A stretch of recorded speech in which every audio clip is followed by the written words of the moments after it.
Hello students, welcome to our YouTube channel scjob.in। আজকের ভিডিওতে আমি কথা বলবো Kalyani university BA first semester Bengali major NEP long suggestion 2026 নিয়ে। তোমাদের মধ্যে যাদের ফার্স্ট সেমিস্টারে বেঙ্গলি মেজর পেপারটি রয়েছে সেই সমস্ত স্টুডেন্টদের জন্য এই ভিডিওটি খুবই হেল্পফুল হতে চলেছে। এই ভিডিওটিতে আমি তোমাদেরকে দেখাবো তোমাদের বেঙ্গলি মেজর পেপারের সিলেবাসে কী কী রয়েছে এবং সিলেবাস অনুযায়ী কোন কোন ইউনিট থেকে কী কী প্রশ্ন রয়েছে, তার সাথে আরও দেখানো হবে বিগত বছরের পরীক্ষার প্রশ্নপত্রটি। তাই ভিডিওটি স্কিপ না করে শেষ পর্যন্ত দেখতে থাকো, আশা করছি তোমরা খুবই উপকৃত হবে। তো চলো প্রথমে তোমাদেরকে বেঙ্গলি মেজর পেপারের সিলেবাসটি দেখিয়ে দিই। সিলেবাসের হেডলাইনে রয়েছে দেখো, বাংলা সাহিত্যের ইতিহাস, প্রাচীন ও মধ্যযুগ ও ভাষাতত্ত্ব প্রথম ভাগ। সিলেবাস 2026। পর্ব 1 বাংলা সাহিত্যের ইতিহাস প্রাচীন যুগ। পর্ব 2 বাংলা সাহিত্যের ইতিহাস মধ্যযুগ। পর্ব 3 বাংলা সাহিত্যের ইতিহাস মধ্যযুগ। এরপরে রয়েছে পর্ব 4 বাংলা ভাষাতত্ত্ব প্রথম ভাগ। তো তোমাদের দেখো পর্ব 1 বাংলা সাহিত্যের ইতিহাস প্রাচীন যুগ। এবার আমি তোমাদেরকে সিলেবাস অনুযায়ী কোন কোন ইউনিট থেকে কী কী প্রশ্ন রয়েছে সেগুলি দেখাবো। তার আগে তোমাদেরকে একটি কথা জানিয়ে দিই, তোমরা আমাদের কাছে কল্যাণী ইউনিভার্সিটির যে কোনো সেমিস্টারের যে কোনো পেপারের সাজেশন পিডিএফ কপি পেয়ে যাবে। কল্যাণী ইউনিভার্সিটি ফার্স্ট সেমিস্টারের একটি পেপারের সাজেশন প্রাইস মাত্র 99 টাকা। তো চলো দেখো পর্ব 1 বাংলা সাহিত্যের ইতিহাস প্রাচীন যুগ। প্রাচীন যুগ চর্যাপদ। প্রথম প্রশ্ন রয়েছে, চর্যাপদের আবিষ্কার, প্রকাশকাল ও প্রকাশনা সংস্থার নাম উল্লেখ করো। চর্যাপদের কাব্যমূল্য বিচার করে গুরুত্ব বুঝিয়ে দাও। অথবা চর্যাপদের প্রাচীন পুঁথি কে কবে কোথা থেকে আবিষ্কার করেন। চর্যাপদের প্রতিটি কী নামে কোন পত্রিকা থেকে প্রকাশিত হয়। চর্যাপদের সাহিত্য মূল্য ও গুরুত্ব বা তাৎপর্য বিচার করো। আমাদের সাজেশনে প্রত্যেকটি প্রশ্নের উত্তর খুবই সুন্দর পয়েন্ট আকারে তোমরা দেখতেই পাচ্ছ। প্রত্যেকটি ইউনিটের বেশি গুরুত্বপূর্ণ প্রশ্নোত্তরগুলি সাজেশনের প্রথম দিকেই সাজানো রয়েছে। গুরুত্বের ভিত্তিতে প্রত্যেকটি ইউনিটের প্রশ্নগুলি পরপর ক্রমানুসারে সাজানো রয়েছে। আমি নিশ্চিতভাবে বলছি তোমরা এত স্বল্প মূল্যে 100% কমনযোগ্য সাজেশান আর কোথাও পাবে না আমাদের মতো। আর এখন থেকে যদি তোমরা সাজেশনগুলি সংগ্রহ করে পড়া শুরু করো তাহলে পরীক্ষাতে খুবই ভালো রেজাল্ট করতে পারবে। আর আমাদের কাছ থেকে যদি তোমরা এই পিডিএফ কপিটি সংগ্রহ করো তাহলে তোমাদেরকে আলাদা করে আর কোনো টেক্সট বুক বা সাজেশন বুক ফলো করতে হবে না। এই পিডিএফ কপির মধ্যে থেকে তোমরা 100% পরীক্ষাতে কমন পেয়ে যাবে। তাই দেরি না করে এখনই আমাদের কাছ থেকে পিডিএফ কপিটি বাই করে নাও। খুবই স্বল্প মূল্যে তোমরা পেয়ে যাচ্ছ এই সাজেশনটি। তোমাদের সময়েরও সাশ্রয় হবে এবং তোমরা পরীক্ষাতে রেজাল্টও ভালো করতে পারবে। এরপরে প্রশ্ন, বাংলা সাহিত্যে চর্যাপদের গুরুত্ব আলোচনা করো অথবা চর্যাপদের ঐতিহাসিক গুরুত্ব আলোচনা করো। তোমরা যদি আরও অন্যান্য সেমিস্টারের অন্যান্য পেপারের সাজেশন ভিডিও দেখতে চাও তাহলে আমাদের চ্যানেলটি সাবস্ক্রাইব করে রাখো। আর সাজেশন সম্পর্কে যদি তোমাদের কোনো রকমের কোনো প্রশ্ন থেকে থাকে তাহলে এই ভিডিওর কমেন্ট বক্সে জানিয়ে যেতে পারো, প্রয়োজনে আমাদেরকে হোয়াটসঅ্যাপও করতে পারো। তোমরা অনেকে জিজ্ঞাসা করো যে শর্ট কোশ্চেনগুলো কি দেওয়া হবে না, তাদের জন্য বলে রাখি শর্ট কোশ্চেনগুলো দেওয়া হবে। তোমরা যখন 99 টাকা পেমেন্ট করে সাজেশনটি বাই করবে তখন তোমাদেরকে শর্ট কোশ্চেন অ্যান্সার এবং লং কোশ্চেন অ্যান্সার দুটো পিডিএফ কপি সেন্ড করে দেওয়া হবে। এরপরের প্রশ্ন রয়েছে, চর্যাপদ কে কবে কী নামে কোথা থেকে প্রকাশ করেন। চর্যাপদের রচনাকাল উল্লেখ করে চর্যাপদের প্রতিফলিত সমাজচিত্র বিশ্লেষণ করো। অথবা চর্যাপদের আবিষ্কার, রচনাকাল, প্রকাশকাল ও প্রকাশনী সংস্থা উল্লেখ করো। চর্যাপদের প্রতিফলিত তৎকালীন মানুষের জীবনযাত্রা ও সমাজ জীবনের পরিচয় দাও। অথবা চর্যাপদে প্রতিফলিত নদীমাতৃক বাংলাদেশের যে চিত্র ফুটে উঠেছে তা নিজের ভাষায় বর্ণনা করো।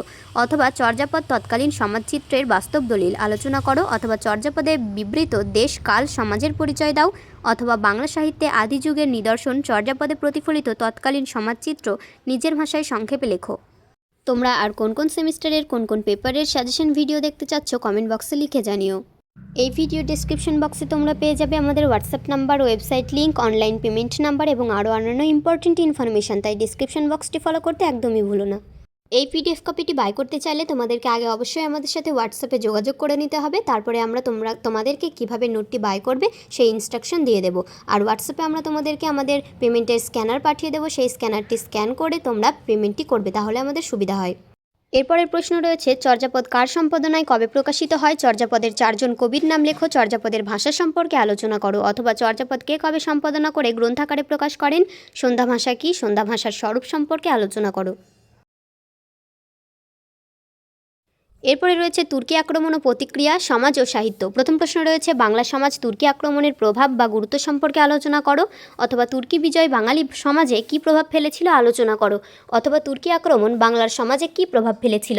অথবা বাংলার সমাজ জীবনে বা বাংলাদেশের সমাজে তুর্কি আক্রমণের ফলাফল বা গুরুত্ব বা ঐতিহাসিক গুরুত্ব আলোচনা করো। অথবা তুর্কি আক্রমণ বাংলার সমাজে কী প্রভাব ফেলেছিল। অথবা বাংলার সমাজ জীবনে বা বাংলাদেশের সমাজে তুর্কি আক্রমণের ফলাফল বা গুরুত্ব বা ঐতিহাসিক গুরুত্ব আলোচনা করো। অথবা তুর্কি আক্রমণ এবং প্রতিক্রিয়া বাংলা সাহিত্যকে কীভাবে প্রভাবিত করেছিল তার পরিচয় দাও। এরপরের প্রশ্ন রয়েছে তুর্কি আক্রমণ বাংলা সাহিত্যের সংস্কৃতিতে কী প্রভাব ফেলেছিল আলোচনা করো। অথবা তুর্কি আক্রমণের ইতিবাচক দিকগুলি উল্লেখ করো, অথবা বাংলা সাহিত্যে তুর্কি আক্রমণের ফলাফল বা গুরুত্ব বা তাৎপর্য ব্যাখ্যা করো, অথবা বাংলা সাহিত্যে তুর্কি আক্রমণের প্রভাব আলোচনা করো। এরপরে পর্ব 2 বাংলা সাহিত্যের ইতিহাস মধ্যযুগ শ্রীকৃষ্ণ কীর্তন। প্রথম প্রশ্ন রয়েছে শ্রীকৃষ্ণ কীর্তন কাব্যটির বিষয়বস্তু সংক্ষেপে আলোচনা করে কাব্যটির সাহিত্যিক মূল্য নির্ণয় করো। এরপরের প্রশ্ন রয়েছে বাংলা সাহিত্যের ধারায় শ্রীকৃষ্ণ কীর্তন কাব্যের গুরুত্ব সংক্ষেপে আলোচনা করো, অথবা বাংলা সাহিত্যের ইতিহাসে শ্রীকৃষ্ণ কীর্তন কাব্যের ঐতিহাসিক গুরুত্ব বা তাৎপর্য ব্যাখ্যা করো। এরপরের প্রশ্ন বাংলা সাহিত্যে চণ্ডীদাস সমস্যা বলতে সাহিত্যের ঐতিহাসিকরা কী বোঝান। এরপরের প্রশ্ন বরুচণ্ডী দাসের শ্রীকৃষ্ণ কীর্তন কাব্য রচনায় কবি প্রতিভার পরিচয় দাও, অথবা শ্রীকৃষ্ণ কীর্তন কাব্য কে কবে কোথা থেকে আবিষ্কার করেন। বরুচণ্ডী দাসের শ্রীকৃষ্ণ কীর্তন কাব্যকে আখ্যান কাব্য বলার কারণ ব্যাখ্যা করো, অথবা বরুচণ্ডী দাসের শ্রীকৃষ্ণ কীর্তন কাব্যের আবিষ্কার, রচনাকাল, প্রকাশকাল ও প্রকাশনী সংস্থার নাম লেখো। বাংলা সাহিত্যে শ্রীকৃষ্ণ কীর্তন কাব্যের রচনা বৈশিষ্ট্য বা কাব্য বৈশিষ্ট্য বা কাব্যমূল্য বা সাহিত্যমূল্য আলোচনা করো, অথবা শ্রীকৃষ্ণ কীর্তন কাব্যের বৈশিষ্ট্য আলোচনা করো।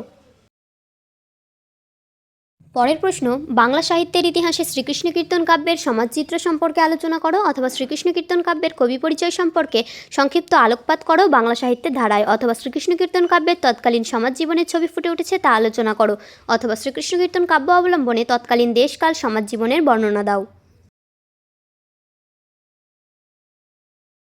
এরপরে অনুবাদ সাহিত্য রামায়ণ মহাভারত ভাগবত। প্রথম প্রশ্ন রয়েছে ভাগবতের অনুবাদক হিসাবে মালাধর বসুর কবি কৃতিত্বের পরিচয় দাও, অথবা ভাগবতের অনুবাদ করে কে কার কাছ থেকে গুণরাজ খান উপাধি লাভ করেন তার কবি কৃতিত্বের পরিচয় দাও, অথবা ভাগবতের অনুবাদ করে কে কার কাছ থেকে গুণরাজ খান উপাধি লাভ করেন তার কবি কৃতিত্বের পরিচয় দাও, অথবা শ্রীকৃষ্ণ বিজয় কাব্য রচনা মালাধর বসুর কবি কৃতিত্বের পরিচয় দাও।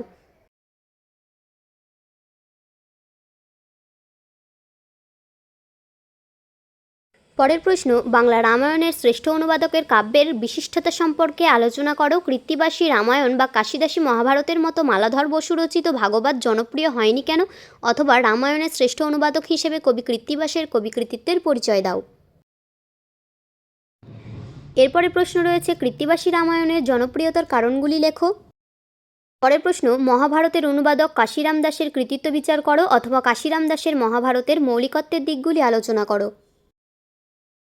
এরপরে সাবপর্ব বৈষ্ণব পদাবলী বিদ্যাপতি, চণ্ডীদাস, জ্ঞানদাস ও গোবিন্দ দাস। প্রথম প্রশ্ন রয়েছে প্রাকচৈতন্য যুগের একজন বৈষ্ণব কবির কবি প্রতিভার পরিচয় দাও, অথবা বৈষ্ণব কবি চণ্ডীদাসের কবি প্রতিভার পরিচয় দাও।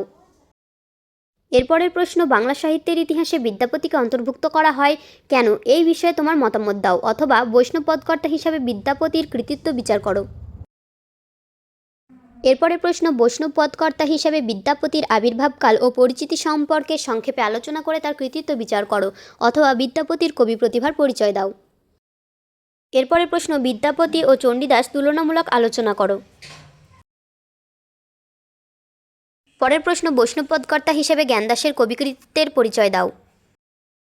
এরপরে শ্রীচৈতন্য জীবনী ও জীবনী সাহিত্য। প্রথম প্রশ্ন রয়েছে বাংলা সাহিত্য ও সমাজে চৈতন্যদেবের অবদান সংক্ষেপে লেখো। এরপরের প্রশ্ন শ্রী চৈতন্য চরিতামৃত গ্রন্থের ঐতিহাসিক গুরুত্ব সংক্ষিপ্ত আলোচনা করো। পরের প্রশ্ন চণ্ডীমঙ্গল কাব্য রচনায় কবি কঙ্কন মুকুন্দ চক্রবর্তীর কবি প্রতিভার পরিচয় দাও, অথবা চণ্ডীমঙ্গল কাব্যের শ্রেষ্ঠ কবিকে তার কবি প্রতিভার অভিনবত্বের দিকগুলি বিচার করো, অথবা চণ্ডীমঙ্গল কাব্যের কয়টি খণ্ড ও কী কী এই কাব্যের শ্রেষ্ঠ কবির কাব্যমূল্য বিচার করো, অথবা চণ্ডীমঙ্গল কাব্য রচনায় কবি মুকুন্দরাম চক্রবর্তীর কবি প্রতিভার মৌলিকত্বের দিকগুলি বা কবি প্রতিভা বিচার করো। এরপরে পর্ব 3 বাংলা সাহিত্যের ইতিহাস মধ্যযুগ। প্রথম প্রশ্ন রয়েছে মনসামঙ্গল কাব্যের কবি বিজয়গুপ্তের কবি প্রতিভা সম্পর্কে আলোচনা করো। এরপরে প্রশ্ন মনসামঙ্গল কাব্যের কবি বিজয়গুপ্ত ও নারায়ণ দেবের মধ্যে তুলনামূলক আলোচনা করো। এরপরে প্রশ্ন মঙ্গল কাব্যের সংজ্ঞা ও বৈশিষ্ট্যগুলি সংক্ষেপে লেখো। এরপরে প্রশ্ন মনসামঙ্গল কাব্য রচনায় নারায়ণ দেবের কাব্য প্রতিভা বিচার করো। পরের প্রশ্ন ধর্মমঙ্গল কাব্যের কবি রূপরাম চক্রবর্তীর কবি বৈশিষ্ট্যের বা মৌলিকত্বের দিকগুলি পরিচয় দাও। এরপরে মধ্যযুগের মুসলিম কবি ও কাব্য। প্রথম প্রশ্ন রয়েছে বাংলা সাহিত্যে প্রণয়ন উপাখ্যান রচনায় দৌলত কাজীর কবি কৃতিত্বের বা বিশিষ্টতার পরিচয় দাও। এরপরের প্রশ্ন সৈয়দ আলাওলের পদ্মাবতী কাহিনীর উৎস নির্দেশ করে কবির কাব্য প্রতিভার পরিচয় দাও। এরপরে শাক্তপদাবলী রামপ্রসাদ সেন ও কমলাকান্ত ভট্টাচার্য। প্রথম প্রশ্ন রয়েছে শাক্তপদ রচনায় কবি রামপ্রসাদ সেনের অবদান উল্লেখ করো। পরের প্রশ্ন, শাক্তপদ রচনায় কমলাকান্ত ভট্টাচার্য কোথায় স্বতন্ত্রতা বুঝিয়ে দাও? এরপরে পর্ব 4, বাংলা ভাষাতত্ত্ব প্রথম ভাগ, বাংলা ভাষা ও ভাষার উদ্ভব। প্রথম প্রশ্ন রয়েছে ভাষার সংজ্ঞা লেখো, এর বৈশিষ্ট্যগুলি উল্লেখ করো। পরের প্রশ্ন রয়েছে সংস্কৃত ভাষাকে বাংলা ভাষার জননী বলা হয় কিনা তোমার মতামত দাও। পরের প্রশ্ন, বাংলা ভাষার জন্ম ইতিহাস সম্পর্কে আলোচনা করো অথবা বাংলা ভাষার উদ্ভবের ইতিহাস সংক্ষেপে লেখো। এরপরে ভারতীয় আর্য ভাষা। প্রথম প্রশ্ন রয়েছে প্রাচীন ভারতীয় আর্য ভাষার কালসীমা উল্লেখ করে এই পর্বের ভাষার প্রধান প্রধান লক্ষণ বা বৈশিষ্ট্যগুলি লেখো অথবা প্রাচীন ভারতীয় আর্য ভাষার বৈশিষ্ট্যগুলি লেখো। এরপরের প্রশ্ন, মধ্য ভারতীয় আর্য ভাষার সময়সীমা উল্লেখ করে এই পর্বের ভাষার মূল বৈশিষ্ট্যগুলি লেখো। পরের প্রশ্ন, নব্য ভারতীয় আর্য ভাষার লক্ষণ বা বৈশিষ্ট্যগুলি সংক্ষেপে আলোচনা করো। এরপরে বাংলা ভাষার বৈশিষ্ট্য। প্রথম প্রশ্ন রয়েছে প্রাচীন বাংলা ভাষার ভাষাতাত্ত্বিক বৈশিষ্ট্যগুলি আলোচনা করো। এরপরে প্রশ্ন, মধ্য বাংলা ভাষার ভাষাতাত্ত্বিক বৈশিষ্ট্য সম্পর্কে আলোচনা করো অথবা আদি মধ্যযুগের বাংলা ভাষাতাত্ত্বিক বৈশিষ্ট্য আলোচনা করো অথবা আদি মধ্যযুগের বাংলার ধ্বনিতাত্ত্বিক ও রূপতাত্ত্বিক বৈশিষ্ট্যগুলি লেখো অথবা অন্তমধ্য বাংলার ভাষাতাত্ত্বিক বৈশিষ্ট্যগুলি আলোচনা করো অথবা আদি মধ্যযুগের বাংলার ধ্বনিতাত্ত্বিক ও রূপতাত্ত্বিক বৈশিষ্ট্যগুলি লেখো অথবা অন্তমধ্য বাংলার ভাষাতাত্ত্বিক বৈশিষ্ট্যগুলি আলোচনা করো। এরপরে প্রশ্ন, আধুনিক বাংলা ভাষার ভাষাতাত্ত্বিক বৈশিষ্ট্য লেখো অথবা আধুনিক বাংলা ভাষার ধ্বনিতাত্ত্বিক ও রূপতাত্ত্বিক বৈশিষ্ট্যগুলি লেখো। এরপরে বাংলা ধ্বনির বর্গীকরণ। প্রথম প্রশ্ন রয়েছে উচ্চারণ স্থান অনুযায়ী স্বরধ্বনির বর্গীকরণ করো অথবা ধ্বনি কি, যে কোনো এক প্রকার ধ্বনির সংক্ষিপ্ত পরিচয় দাও অথবা স্বরধ্বনি কাকে বলে উদাহরণসহ বিভিন্ন ধরনের স্বরধ্বনির শ্রেণীবিভাগ সম্পর্কে আলোচনা করো অথবা উচ্চারণ স্থান অনুযায়ী স্বরধ্বনির প্রকারভেদ সম্পর্কে আলোচনা করো। এরপরের প্রশ্ন, উচ্চারণ স্থান অনুসারে ব্যঞ্জনধ্বনির বর্গীকরণ করো অথবা ব্যঞ্জনধ্বনি কাকে বলে উচ্চারণ স্থান ও প্রকৃতি অনুসারে বাংলা ব্যঞ্জনধ্বনির শ্রেণীবিভাগ উদাহরণসহ লেখো। এরপরে বাংলা লিপির উদ্ভব বিকাশ। প্রথম প্রশ্ন রয়েছে বাংলা লিপির উদ্ভব ও ক্রমবিকাশের ইতিহাসটি সংক্ষেপে বিবৃত করো। এরপরে আন্তর্জাতিক ধ্বনিমূলক বর্ণমালা। প্রথম প্রশ্ন রয়েছে আন্তর্জাতিক ধ্বনিমূলক বর্ণমালা আইপিএ বলতে তুমি কি বোঝো, উদাহরণসহ এই বর্ণমালার লিপ্যান্তরের নিয়মগুলি আলোচনা করো। তো এই ছিল আমাদের আজকে সিলেবাস ভিত্তিক ইউনিট অনুযায়ী প্রশ্ন উত্তর। এবার আমি তোমাদেরকে বিগত বছরের পরীক্ষার প্রশ্নপত্রটি দেখিয়ে দেবো। দেখো 2024 সালের প্রশ্নপত্র, UG first semester examination 2024, Bangla major. পূর্ণমান তোমাদের রয়েছে 60, সময় রয়েছে 2.5 ঘন্টা। দেখো তোমাদের 1 নম্বর দাগে রয়েছে 2 মার্কের যে কোনো 10টি প্রশ্নের উত্তর দিতে হবে, থাকবে তোমাদের 20 নম্বর। কী কী প্রশ্ন রয়েছে ভালো করে দেখে নাও। এরপরে তোমাদের রয়েছে 2 নম্বর দাগ।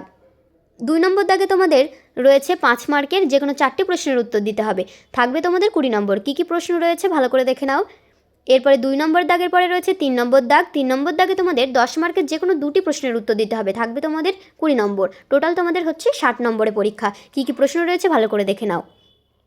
তো এই ছিল আমাদের আজকের সম্পূর্ণ সাজেশনের ভিডিওটি যদি তোমাদের কাছে ভালো লেগে থাকে তাহলে ভিডিওটিতে একটি লাইক করে তোমাদের বন্ধুদের কাছে শেয়ার করে দাও, যাতে তারা উপকৃত হতে পারে।